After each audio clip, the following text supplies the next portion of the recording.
Bakit po ba sinasabing malaking linggo ito para kay XRP at sa buong crypto market?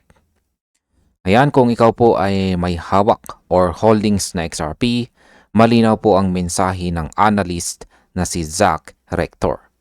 Panahon na raw para maging alerto at mas tutok sa nangyayari sa macro side ng market.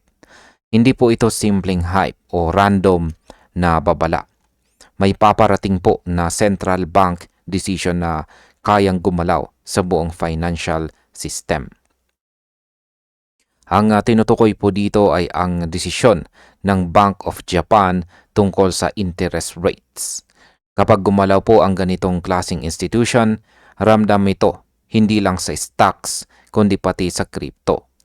At dahil sa XRP ay sensitibo sa liquidity at saka market sentiment, tayo po mismo ang tinutukoy dito bilang mga holders at saka investors. Hindi ito linggo ng pagiging kampante. Kaya yan po ang siyang ating pag-uusapan sa video na ito. At ayan nga, bakit nga ba napunta ang atensyon ng market sa Bank of Japan ngayon? Ayon po dito kay Zach Rector, inaasahang maglalabas po ng interest rate decision ang Bank of Japan sa loob lamang ng ilang araw.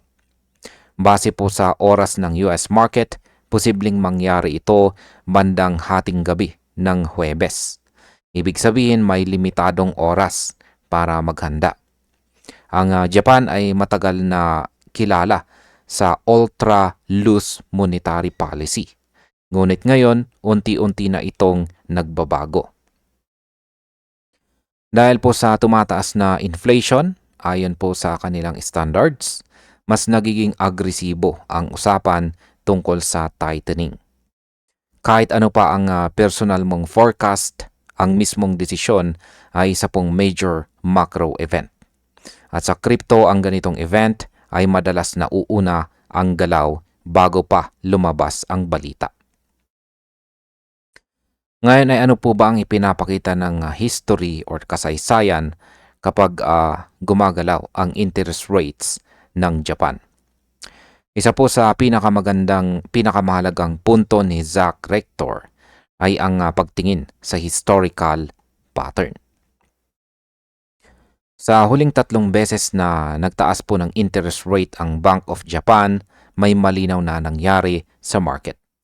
Ayon po sa datos, bumagsak si Bitcoin ng halos 20% pagkatapos po ng bawat rate hike. Hindi ito sinasabi bilang siguradong mangyayari muli. Sa halip, ito ay isang paalala na ang market ay may memorya. Kapag humihigpit po ang policy ng Japan, naapektuhan ang global liquidity. At kapag lumiit po ang liquidity, kadalasan unang tinatamaan ang risk assets tulad ng crypto. Ngayon ay paano naman po naaapektuhan ng Japan policy ang global crypto liquidity? Kapag tumaas po ang interest rate sa Japan, nagbabago ang dynamics ng global capital. Maraming strategy ang umaasa sa murang yen funding. Kapag humigpit ito, nababawasan po ang perang pumapasok sa mga high-risk markets. Kasama po rito ang crypto. Sa ganitong sitwasyon, nagiging mas maingat ang mga malalaking investors. Ang epekto po nito ay hindi agad dramatic minsan, ngunit ramdam po sa sentiment. Kapag ang sentiment ay nag-shift, sumusunod ang presyo. Kaya kahit hindi po direktang tina-target ang crypto, nadadamay si XRP, si Bitcoin at syempre ang buong market. Ito po ang dahilan kung bakit hindi dapat baliwalain ang desisyon ng Bank of Japan. Ngayon, bakit partikular na tinatawag ang pansin ng mga XRP holders? Bagamat pangkalahatang crypto market ang tinutukoy ni Zach Rector, may espesyal na relevance ito para sa mga XRP holders. Si XRP ay kilala sa pagiging responsive sa liquidity at overall market move. Kapag risk on ang market, mabilisan siyang gumalaw pataas. Kapag risk off naman, ramdam din ang pressure.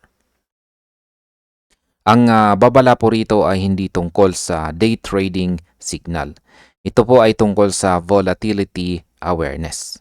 Kapag alam mo ang paparating na macro catalyst, mas naiintindihan mo kung bakit gumagalaw si XRP. At kapag may context, mas malinaw po ang decision mo bilang investor at saka holder. Ngayon ay ano naman po ang ibig sabihin ng time to get tap in para sa atin?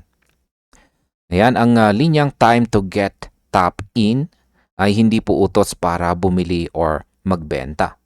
Ito po ay paanyaya para maging mas informed. Ibig sabihin ay gamitin po ang mga natitirang araw bago ang desisyon upang aralin ang nakaraan. Tingnan po kung paano po kumilos ang market sa katulad na sitwasyon. Alamin kung paano ka personal na naapektuhan noon bilang trader o holder. Kapag handa ang isip, mas kalmado ang emosyon. At sa crypto, ang emosyon po ang madalas kalaban ng profit or kita. Kaya ang tunay na mensahe po rito ay awareness bago ang aksyon. Ngayon ay ano po ba ang posibleng epekto nito sa short-term price ni XRP? Yan, sa short-term, posibleng makakita po tayo ng heightened volatility kay XRP. Hindi dahil may masamang balita agad, kundi dahil ang market ay nag-a-adjust sa risk. Kapag nagkaroon po ng hawkish na surprise, maaaring makaramdam po ng pressure ang presyo. Kapag naman may dovish ang resulta, ayan, kapag po mas dovish ang resulta, maaaring makakita po tayo ng relief na galaw o relief move. Ang malaga ay naiintindihan po natin ang dahilan ng galaw. Hindi po lahat ng dump ay panic-worthy. Minsan ito po ay posibleng reaksyon sa macro uncertainty. Para po sa mga holder, ang context na ito ang siyang nagbibigay ng confidence. At bilang panghuli ay ano naman po ang aking masasabi tungkol dito. Sa aking opinyon, mahalaga po ang paalala rito ni Zach Rector. Hindi dahil tiyak ang mangyayari, kundi dahil bihira ang mga investor na talagang naghahanda bago ang macro events. Ang crypto market ay matured na. Hindi na lang ito usapang chart at saka indicators. Kasama na rito ang central banks at saka global policy. Para kay XRP, ang pagiging handa ay mas malaga kaysa sa pagiging mabilis. Kung ikaw po ay hodler, manatiling kalmado. Kung ikaw naman ay trader, manatiling disiplinado. Ang kaalaman ang siyang tunay na edge sa linggong ito. At ayan, hanggang dito na lamang po tayo sa video na ito mga ka-crypto. Maraming salamat sa panonood.